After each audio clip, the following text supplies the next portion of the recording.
From the Padres Radio Network, here's Sam Levitt. San Diego Padres baseball coming up on 97.3 The Fan and the Padres Radio Network. As today, the Padres take on the Chicago Cubs in the final game of a 3-game series. Our starting pitching matchup today for the Cubs, right-hander Jameson Taillon, and for the Padres, right-hander Matt Waldron. Hi again, everyone. Sam Levitt with you from inside the loft here at the Western Metal Building at Petco Park. First pitch coming up at 1:10 p.m. in the rubber game of this 3-game set.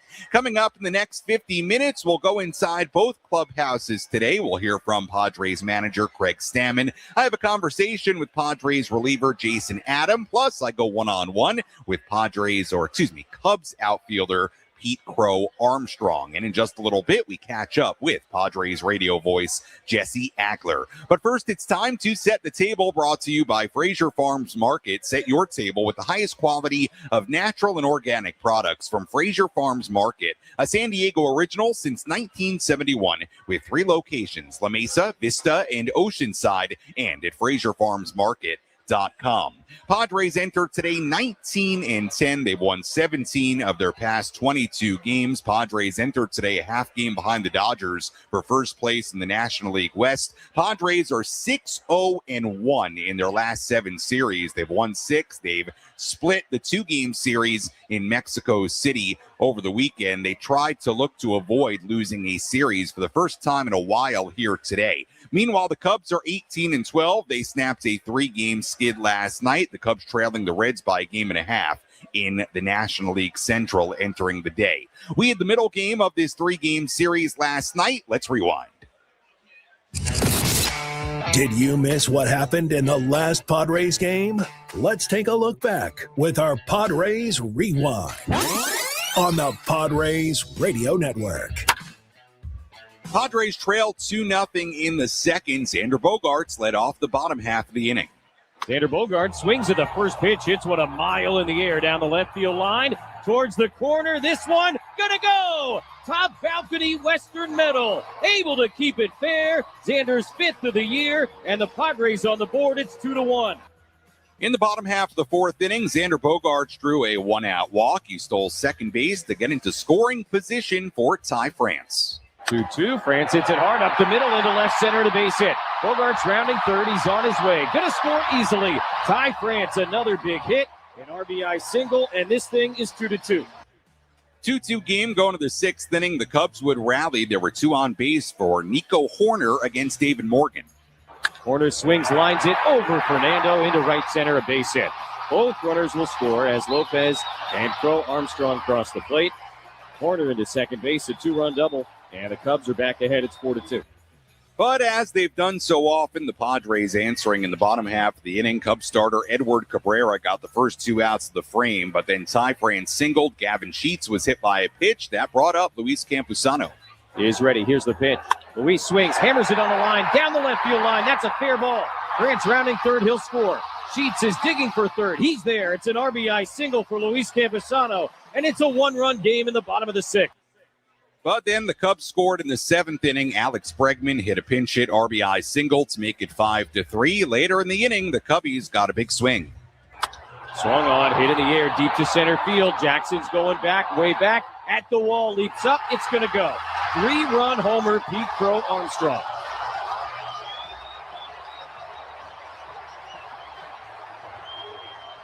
And now 8-3, Chicago in the 7th inning. And for PCA, his 2nd of the year.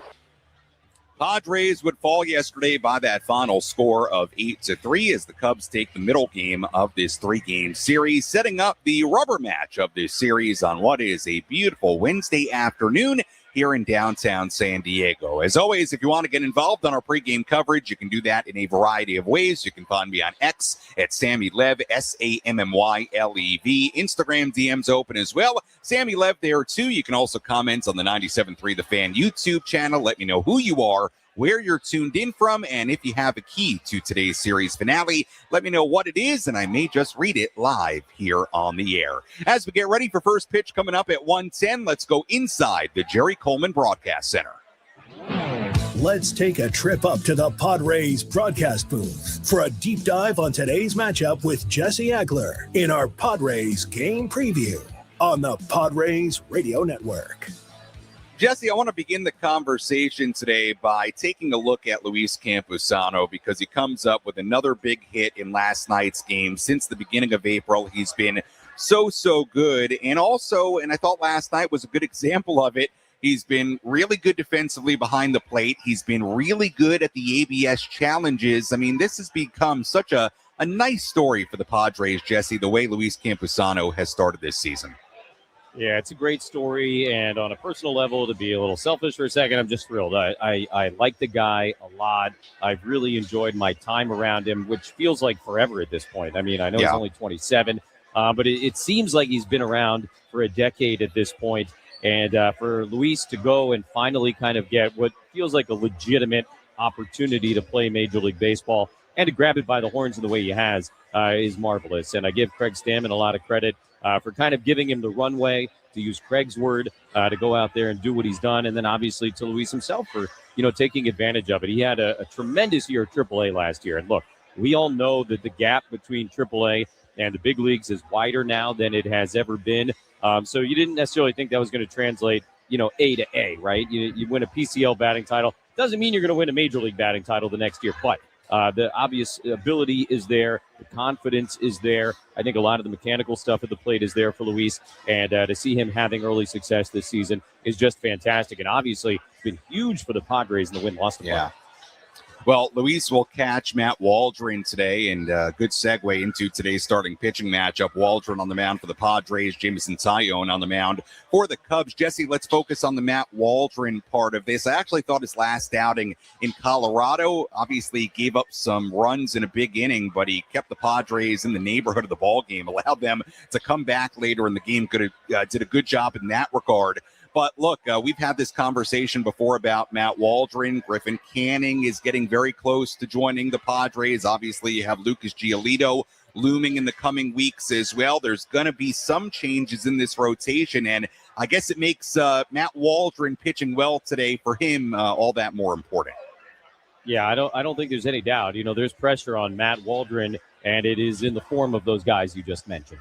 And as those guys get closer, the pressure gets more intense on Matt. And you're right. The last one for Waldron, probably the classic pitched better than the line might indicate, sort of situation. Had a really bumpy first couple of innings. All 5 runs he allowed, or 5 of the 6 runs he allowed, came in those first 2 innings. The second inning was weird. He got the first 2 outs, and you thought, all right, here we go, going to be good to go. Waldron's on track. And then it was just kind of like, hit after hit after hit after hit. And the next thing you know, 4 runs were crossing the plate. And I thought, oh, man, this is going to get ugly for Waldron. We're at Coors Field. It's spiraling a little bit. And then the guy went out and had a 1-2-3 third inning, and he was able to get 3 more innings under his belt and finish 5. That kept the Padres in the game. That allowed them to go to Adrian Morejon, a high-leverage arm in the 6th inning. And remember, Padres would come back and win that game in the 9th inning. Sheets had the big home run in the day game at Coors Field. So Waldron, for all the early game bumpiness that he experienced the other day at Coors,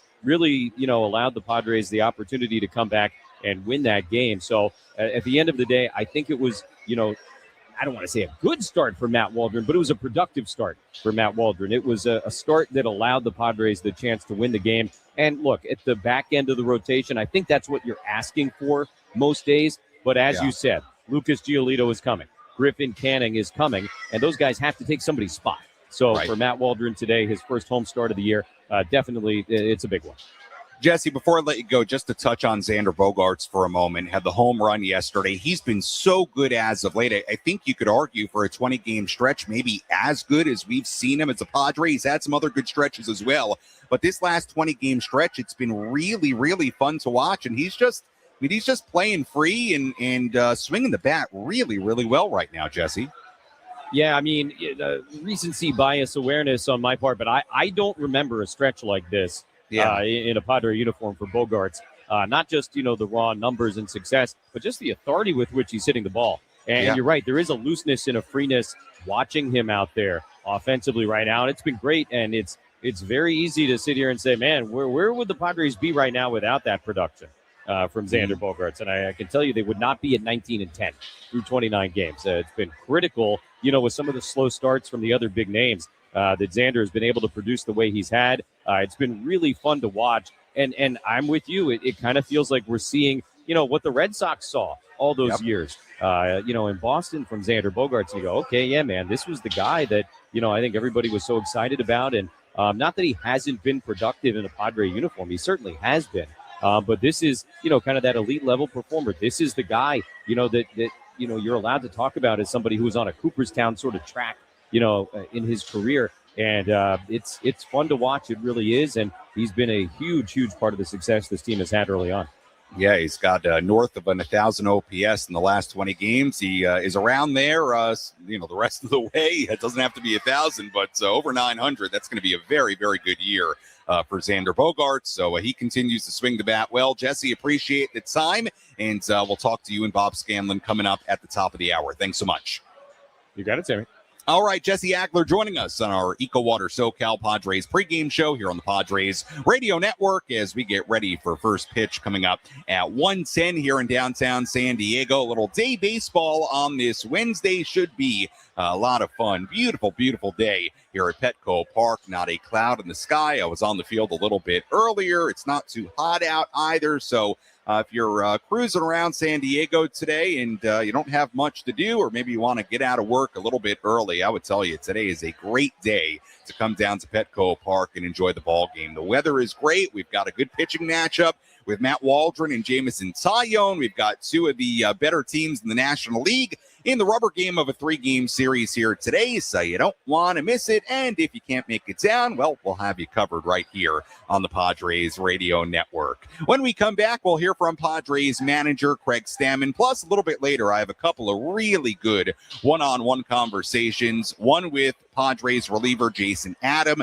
the other with Cubs young star outfielder Pete Crow-Armstrong. A lot to do on our pregame coverage as we walk you up towards first pitch at 1:10 from downtown San Diego on the Padres Radio Network.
Our EcoWater SoCal Padres pregame show continues here on the Padres Radio Network. Sam Levitt with you inside the loft here at the Western Metal Building at Petco Park as we get ready for first pitch coming up at 1:10. The rubber game of this three-game series. Matt Waldron on the mound for the Padres. Right-hander Jameson Taillon on the mound for the Chicago Cubs. Padres winning on Monday night. Really a good game. Seesaw battle. Padres won it 9-7. We had a good game the first 6 innings or so last night. The Cubs scoring 4 runs in the 7th inning to really put the game out of reach as the Cubs won last night 8-3. And now the rubber game of this series here today. As we get ready for first pitch coming up at 1:10, let's hear from Padres manager Craig Stammen. Let's pull up a seat in the manager's office and hear from Padres skipper Craig Stammen. Served up by Sinley Food. If you've had better chicken, you must be a rooster. Well, Ty France has been very, very good for the Padres as of late. We'll talk more about him and who's hot, who's not coming up in a few minutes. But just to give you an idea of overall how good he's been for the Padres when he's had opportunities to play, he's reached base safely in 7 of his 12 plate appearances, with all of his 4 of his 6 hits going for extra bases in his last 3 games. So he's been terrific and has played pretty good defense as well at multiple positions. Here was Craig Stammen on the role that Ty France has played so far for this ball club. Great player off the bench. He's just taken well to that role, and you know he's capable of going a lot of days without playing and then having some big at bats when he does get in there. And he's definitely earned some more at bats as we go forward. We love Ty on the team. He's got a great personality. He fits in well with all of our guys. Well, when you look at the Padres lineup here today, it looks a little bit different than it has in days past. Certainly, Jackson Merrill leading off in center field. Fernando Tatis Jr. in right field batting second. Manny Machado DHing today, batting third. He's back in the lineup. Good to see. Xander Bogaerts at shortstop, batting cleanup. Ty France at first base, batting fifth. Miguel Andujar, the third baseman, batting sixth. Jake Cronenworth at second base, batting seventh. Nick Castellanos in left today, batting eighth. And Luis Campusano doing the catching and batting ninth. But you see Ramon Laureano getting a day off today. You have Castellanos in left field. You've got Andujar at third base. Part of that, obviously, is the fact that Manny came out of Monday night's game with the calf cramp, and the Padres gave Manny a day off yesterday. He's DHing today. But it is another good example of the Padres just having a very versatile roster, and also Craig Stammen having the willingness to change things up, give guys days off, and get everybody involved throughout the early part of this season. Here was Craig on the trick of trying to get everyone involved and contributing throughout the course of the year. If you're really good at it, you can keep the guys hot and play them when they're hot. You know, that's the hard part is keeping everybody happy, but also keeping guys hot and fresh and all that kind of stuff. So, you know, it's a juggling act that I'm, you know, enjoying at the moment, but it's definitely tough, you know, making everybody happy and also hot at the same time. And I mentioned that roster versatility. Here was Craig Stammen on the Padres' very versatile position player group. I think this was A.J. Preller's dream, is to have every player be able to play any position. That's why he signed all the shortstops, but makes it fun for me to move everybody around. I think it's something, a conversation we had in the offseason of how can we make our position player group more flexible and be able to play a lot of different positions and be able to move around so we can get the, you know, most optimal lineup against the starting pitcher in the game. That was Padres manager Craig Stammen earlier in the week here at Petco Park. A note about today's game, and we mentioned this last night. You may have heard about it or seen it on the telecast last night. Craig Stammen did leave last night's game to catch a flight to attend a funeral. Padres bench coach Randy Knorr finished the game as acting manager. He will again be the acting manager in today's game. So Craig Stammen will not manage the team today. Again, it'll be Padres bench coach Randy Knorr. He will be the acting manager for today's game. He'll also handle the post-game media duties. So we'll hear from Randy Knorr on our post-game coverage coming up a little bit later. Knorr in the midst of his first season with the Padres after spending the majority of the past 2 decades in the Washington Nationals system in a variety of roles. And in fact, that's how Craig Stammen and Randy Knorr know one another.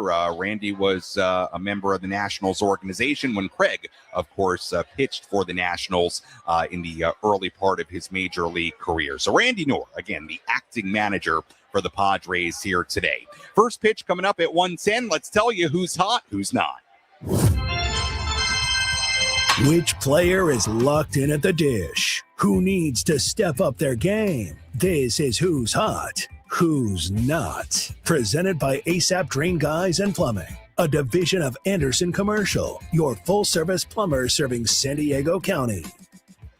Let's take a look at the hot category. Number of guys in that category today, led by the X-Man, Xander Bogaerts. His last 20 games, he has been terrific, batting .356 with a .447 on-base percentage, a .1022 OPS in that 20-game span, 5 home runs, 14 RBIs, 14 runs scored in that span. He has been great. Luis Camposano, since the beginning of April, batting .385 and 39 at bats, 7 doubles, 3 home runs, and 10 RBIs since the beginning of the month. Manny Machado, the day off yesterday, but he had been really scorching hot when he got taken out of Monday's game. Remember, he had 3 hits before he got taken out of the game. Manny in the midst of a 5-game hitting streak, 2 home runs, 2 doubles, 5 RBIs, 8 runs scored in that 5-game stretch. And finally, Ty France, his last 3 games, all multi-hit games, 6 for 11 with 2 home runs, a double, a triple, and 7 RBIs.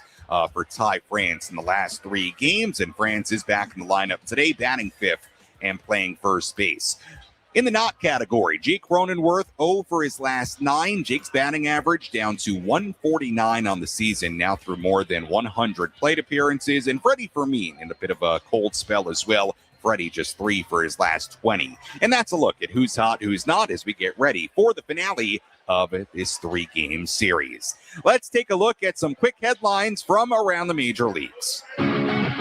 Let's examine the most important news and the latest information you need to know in the world of Major League Baseball. Sam Levitt takes you Around the Horn, presented by Valley View Casino and Hotel. Get ready for Major League winning when you join Valley View Casino and Hotel's Players Club and receive over $200 in free instant offers. Visit valleyviewcasino.com to learn more today. A few quick headlines for you from around the major leagues. The Red Sox placed their left-handed ace, Garrett Crochet, on the 15-day IL today with inflammation in his pitching shoulder. Crochet off to a very rocky start in his second season with the Red Sox, a 6.30 ERA in his first 6 starts, including an outing in Minnesota a couple of weeks ago where he allowed a career-worst 10 earned runs against the Minnesota Twins.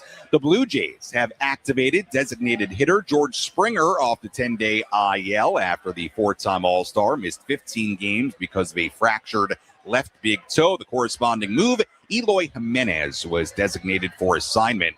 And finally, the Yankees designated for assignment veteran outfielder Randall Grichuk. They cleared a spot in their roster to activate right-hander Elmer Rodriguez for his major league debut today against the Rangers. Rodriguez, one of the Yankees' top prospects. He started today's game for the Yankees as they look to complete a 3-game series sweep against the Texas Rangers. And those are some of the quick headlines for you from around the major leagues. We'll have a full look at the out-of-town scoreboard coming up a little bit later as well. When we return, we'll give you an update on some of the injuries for the Padres and the Cubs. I catch up with Padres reliever Jason Adam. Plus, I also go to one-on-one with Cubs outfielder Pete Crow-Armstrong. A lot to do on our pregame coverage. We continue after this.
Padres baseball coming up on 97.3 The Fan and the Padres Radio Network. Sam Levitt with you inside the loft here at the Western Metal Building at Petco Park. First pitch coming up at 1:10 between the Padres and Cubs, rubber match of this 3-game series. As always, our pregame coverage brought to you by EcoWater SoCal, keeping it soft since 1925. Visit EcoWaterSoCal.com or call 760-350-3338.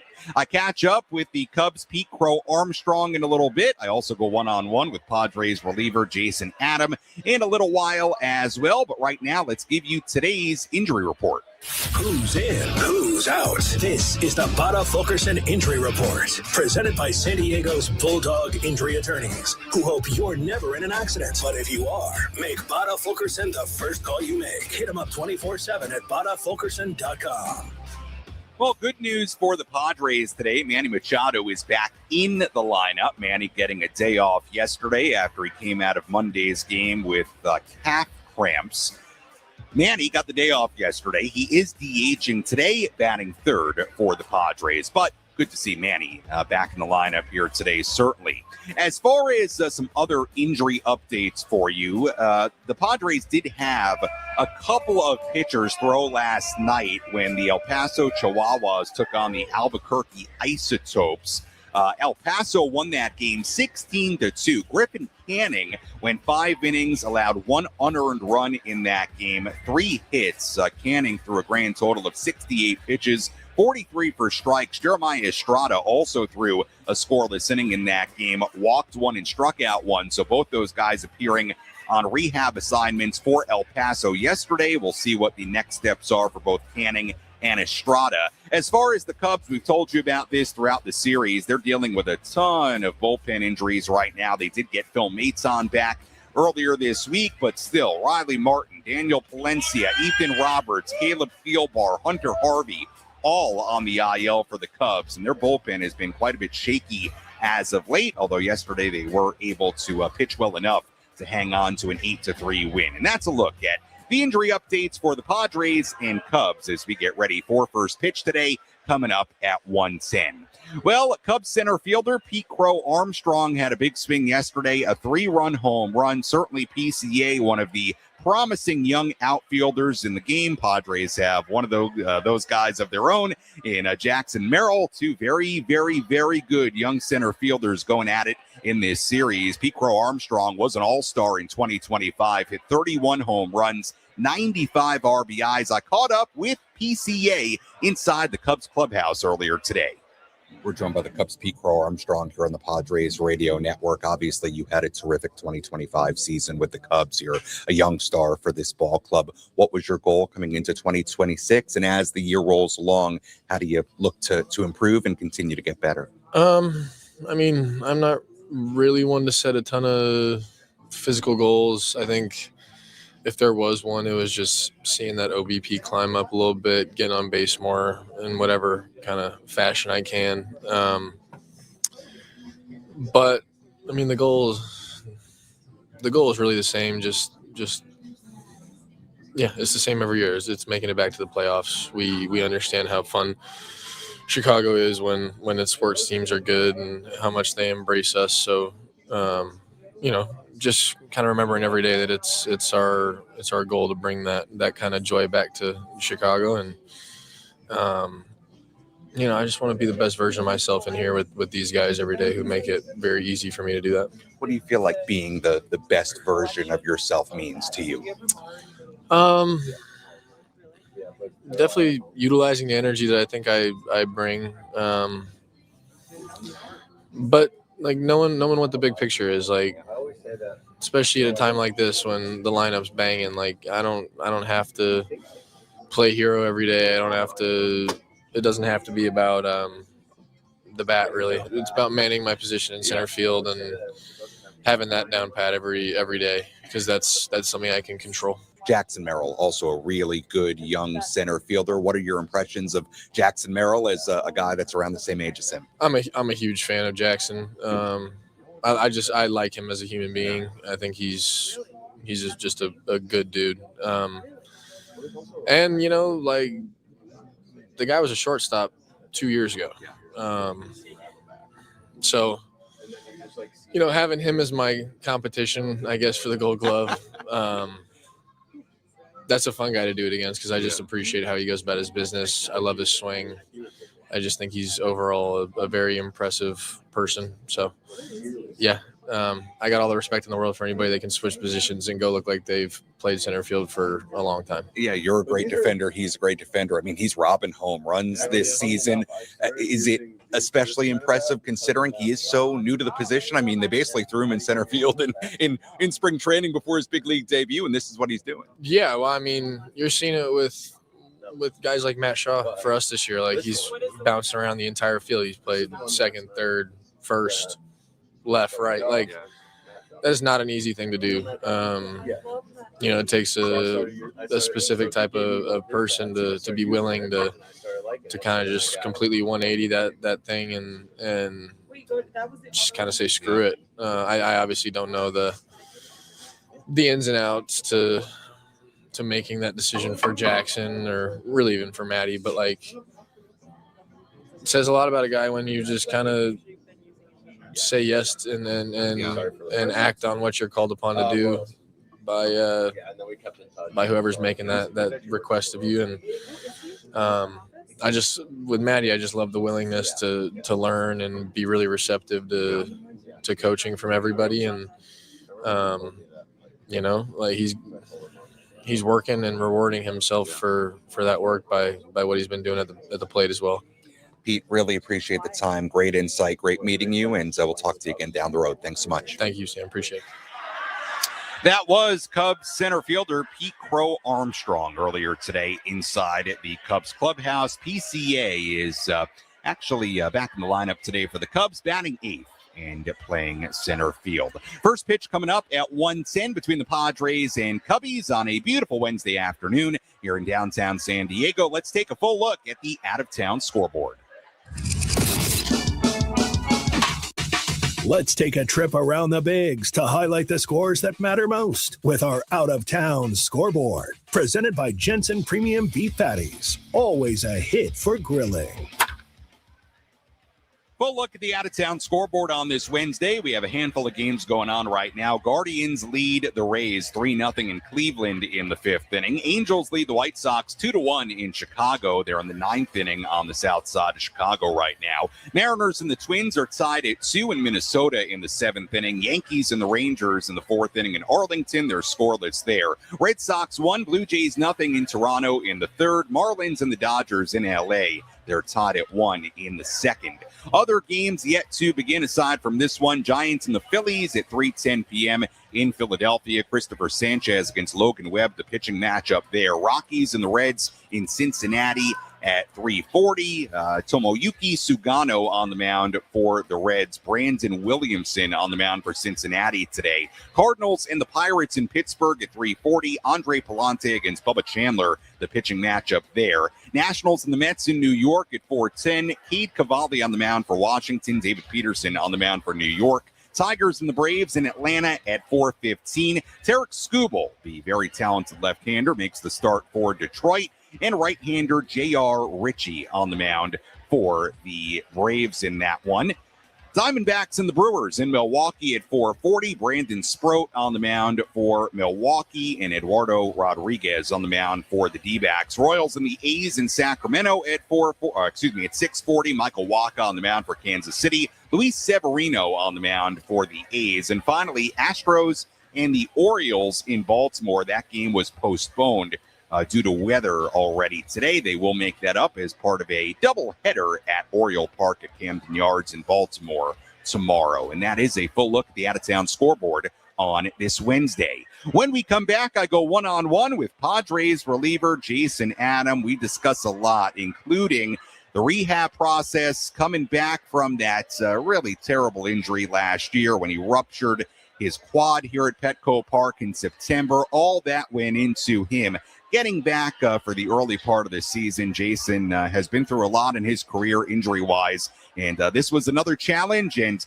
he got through it, and he's back, and looks like the guy that has been in a Padres uniform so far continues to do a great job out of the Padres bullpen. I go one-on-one with Jason Adam when we return on our pregame coverage right here on the Padres Radio Network.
Our EcoWater SoCal Padres pregame show continues here on the Padres Radio Network. Sam Levitt with you inside the loft here at the Western Metal Building at Petco Park. First pitch coming up at 1:10 between the Padres and the Cubs. Right-hander Matt Waldron on the mound for the Padres today. Right-hander Jameson Taillon on the mound for Chicago. Padres winning on Monday night in a seesaw battle, losing last night. We'll see if the Padres can win another series here today. They've been very good at that.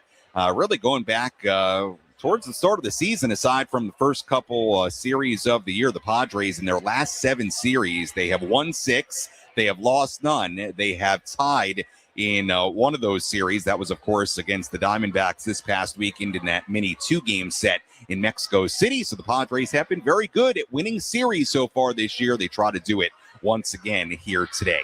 Let's tell you what to watch for in today's game. What's the one thing Sam Levitt will be keeping his eye on in today's game? This is What to Watch For. Presented by Genesis Home Improvements, San Diego's trusted painting, roofing, and window company. Save 15% today on a new beginning for your home. Visit GenesisHomeImprovements.com. What to watch for in today's game? I'm focusing on the 2 guys at the top of the lineup today for the Padres. The leadoff man, Jackson Merrill, playing center, and the number 2 hitter today, Fernando Tatis Jr., playing right field. And the question for both of those guys here today, can they find extra bases? Here's why. Fernando Tatis Jr. only has 4 doubles this season, and as you probably know, no home runs through 109 at-bats. Fernando has not had an extra base hit since April 11th. It's nearly 2.5 weeks ago, and Jackson Merrill hasn't had an extra base hit in his last 39 at-bats. So, no Ramon Laureano at the top of the lineup today. He gets the day off. Padres need Fernando and Jackson to find a little slug today, and certainly moving forward as well, both guys. It's been a while since they had an extra base hit. Can those 2 guys provide a little slug, a little pop today in this series finale? That's what to watch for as the Padres take on the Cubs. I caught up with Padres reliever Jason Adam inside the Padres clubhouse. Jason off to a terrific start after coming off the IL. Of course, his season ended last year due to the ruptured quad. Here was my conversation with Padres reliever Jason Adam. Playing in Mexico City, couple of games there. Now that you're a day removed, how would you reflect on the experience? It was a blast. I mean, not the easiest place to get in and out of, but once you're there, I mean, I really loved the area around the hotel. It was a fun experience exploring Mexico City a little bit, and then playing in front of some passionate Padres fans, a lot of whom locally live in Mexico. So I know that's a big part of our fan base is in Mexico. So I think for us, it was extra special to get to go down there and play for them.